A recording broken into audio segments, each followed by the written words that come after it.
Με κεντρικό σύνθημα ανάπτυξη και όχι άλλη λιτότητα, η κυβέρνηση του Φρανσουά Ολάντ διεκδικεί να ανακτήσει το χαμένο έδαφος τόσο στο εσωτερικό της Γαλλίας όσο και στην Ευρωπαϊκή Ένωση. Το Παρίσι μπορεί να έλαβε μια διετή παράταση από την Κομισιόν προκειμένου να πετύχει το στόχο της μείωσης κατά 3% του ελλείμματος, ωστόσο οι προβλέψεις δεν είναι ευίωνες για τη δεύτερη μεγαλύτερη οικονομία της Ευρωζώνης. Σύμφωνα με τις εκτιμήσεις της Ευρωπαϊκής Επιτροπής, η Γαλλία προβλέπεται φέτος να περνά σε ύφεση 0,1% του ΑΕΠ αντί για ήπια ανάκαμψη 0,1% μετά από πλήρη στασιμότητα το 2012. Το 2014 προβλέπεται ανάκαμψη 1,1%. Παράλληλα, η ανεργία στη Γαλλία εμφανίζεται να αυξάνεται σε όλη την περίοδο αυτή. Από 10,2% το 2012 αναμένεται να ανέβει φέτος στο 10,6% και το 2014, παρά την ανάκαμψη, να αυξάνεται στο 10,9%. Την ίδια ώρα, έχοντας συμπληρώσει μόλις ένα χρόνο στην Προεδρία, τα ποσοστά δημοφιλίας του Ολάντ έχουν κατρακυλήσει πιο γρήγορα από οποιοδήποτε άλλου Προέδρου, πέφτοντας ακόμα και στο 25%. Στο μεταξύ, η Γαλλία προβληματίζεται και φοβάται ότι είναι καταδικασμένη να παίξει το ρόλο του κομπάρσου στην Ευρωπαϊκή Ένωση, ακολουθώντας ασθμένοντας το Βερολίνο. Για τις πολιτικές και οικονομικές προκλήσεις της κυβέρνησης Ολάντ μιλήσαμε με τη Γαλλίδα δημοσιογράφο Καρίνα Σαμπουρ από το δίκτυο France 24. Ένα χρόνο στην Προεδρία της Γαλλίας έκλεισε πρόσφατα ο Φρανσουά Ολάντ. Ποιοι είναι οι λόγοι πίσω από την πτώση της δημοτικότητάς του? Ένας κυβερνητικός ανασχηματισμός θα ήταν μια λύση?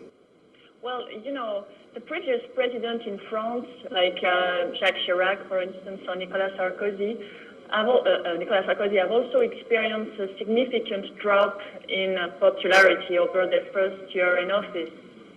In the case of François Hollande, it is true that the drop is even more significant, but the situation is exceptional. I mean, the crisis and the social effects are very, very strong for the population.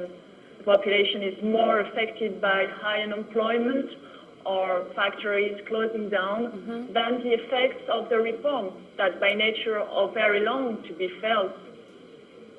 Now, what you have to know that anyway, François Hollande is going to finish his term, whatever the surveys are, because the Constitution guarantees that.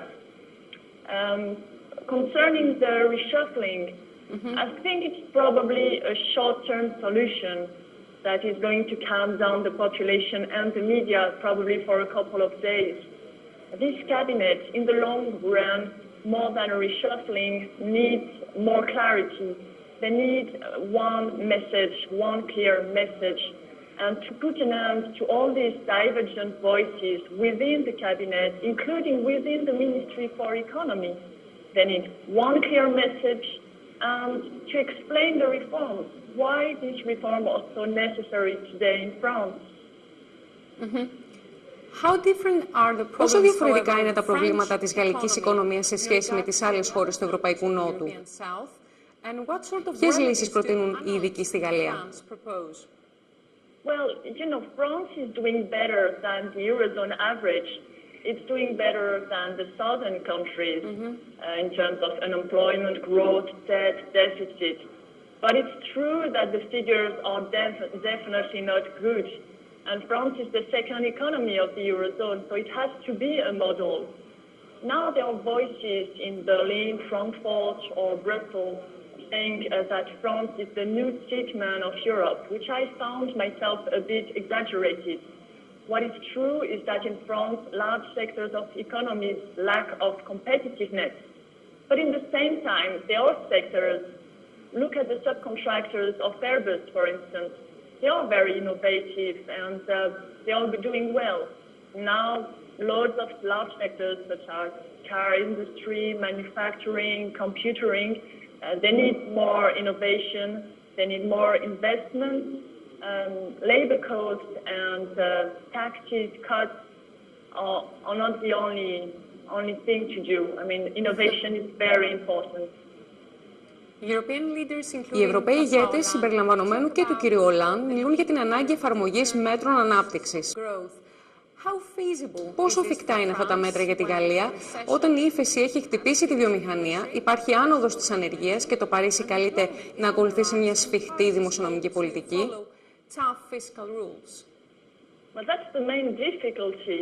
I mean, imposing fiscal austerity and in the same time not killing growth. And it is true that so far François Hollande was not very successful to impose this growth plan on the European scene. But in the same time, there are few changes. I mean, if you look at the Netherlands, for instance, very recently, they decided to postpone 5 billion euro spending cuts until growth is back. Or look at this new Franco-German New Deal for Europe, stressing on creating jobs for young people. This is a shift, I guess, and austerity and growth have to come along in Europe.